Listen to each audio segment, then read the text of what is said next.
Assalamualaikum sobat, kali ini kita mengambil topik diskusi mengenai apa sih keutamaan diam. Baiklah, kita akan buka dari sebuah hadis Rasulullah dari Abu Hurairah radhiyallahu anhu. Rasulullah bersabda, barang siapa beriman kepada Allah dan hari akhir, hendaklah ia berkata baik atau diam. Barang siapa beriman kepada Allah dan hari akhir, hendaklah ia menghormati tetangganya. Barang siapa beriman kepada Allah dan hari akhir, hendaklah ia memuliakan tamunya. Hadis riwayat Bukhari dan Muslim. Ada 3 hal penting yang dikemukakan Rasulullah SAW dalam hadis yang teramat mulia ini. Yang pertama, keharusan menjaga lisan. Kedua, keharusan menghormati tetangga. Dan yang ketiga adalah keharusan memuliakan tamu. Diam adalah sesuatu yang netral. Diam bisa menunjukkan keutamaan atau kebodohan seseorang. Diam pun bisa menunjukkan perbuatan haram ataupun halal. Intinya, baik buruknya sikap diam sangat dipengaruhi oleh adanya stimulus yang datang pada seseorang atau tergantung kondisi seseorang nih. Karena itu ada beberapa tingkatan orang diam, yaitu yang pertama, diamnya orang yang berilmu atau orang solih. Yang kedua, diamnya orang yang memang pendiam.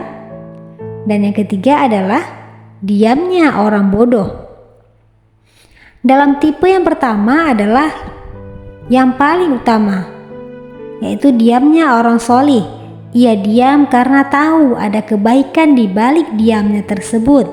Keutamaan diam bahwa ketika kita menutup mulut untuk tidak berbicara, berarti kita mengizinkan hati kita untuk bicara lebih banyak. Setiap manusia memiliki hati yang selalu mengajak kita berbicara. Salah satu pembicaraan hati adalah mengecam perilaku-perilaku yang kurang baik. Hati bisa berbicara? Ya, tentu saja. Ketika mulut seseorang terlalu banyak bicara, ia tidak akan dapat mendengar suara hati nuraninya. Suara hati tersumbat oleh riuhnya suara-suara mulutnya sendiri. Maka dengan diam resiko tergelincir menjadi semakin kecil. Rasulullah SAW menyebutkan, barang siapa yang diam, dia pasti selamat. Disebutkan pula diam itu kearifan, tetapi sangat sedikit orang yang melakukannya. Mari simak kisah yang menarik berikut ini. Suatu hari, Ibnu Sina melakukan perjalanan dengan kuda kesayangannya. Pada suatu tempat yang dianggap nyaman, ia berhenti beristirahat. Kemudian kudanya diikat di tempat yang sedikit teduh. Kemudian diberi makan jerami dan dicampur rumput pilihan.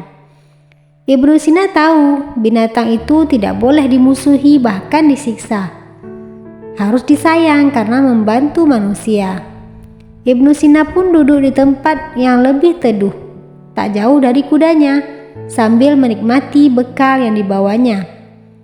Tiba-tiba datang seorang penunggang keledai. Ia turun dan mengikat keledainya berdekatan dengan kuda milik Ibnu Sina, dengan maksud supaya keledainya itu bisa memakan rumput dan jerami milik si kuda tadi. Dan orang tersebut pun duduk dengan Ibnu Sina di sampingnya. Ketika ia duduk dan ikut makan pun dengan Ibnu Sina. Kemudian Ibnu Sina mengingatkan kepada orang tersebut, "Hai, keledaimu sebaiknya jauhkan dari kudaku, supaya tidak ditendang oleh kudaku." Namun orang yang diajak bicara itu tersenyum sambil menoleh ke kuda dan keledai. Namun tiba-tiba, plak! Si keledai pun ditendang kuda hingga terluka cedera parah. Akhirnya pemilik keledai pun marah-marah kepada Ibnu Sina dan meminta pertanggungjawaban. Ibnu Sina hanya diam saja Sampai kemudian si pemilik keledai pun marah dan mendatangi hakim dan meminta agar Ibnu Sina membayar atas luka cedera keledainya tadi. Namun saat ditanya oleh sang hakim kepada Ibnu Sina, beliau hanya terdiam. Kemudian hakim berkata lagi kepada orang yang mengadu tadi, "Apakah ia bisu?" Orang itu menjawab, "Tidak, hakim. Tadi dia bicara kepadaku." Hakim bertanya lagi, "Apa yang ia katakan?" Nah, orang pemilik keledai itu kembali menjawab, "Tadi Ibnu Sina mengatakan, jangan dekatkan keledaimu, nanti ditendang oleh kudaku."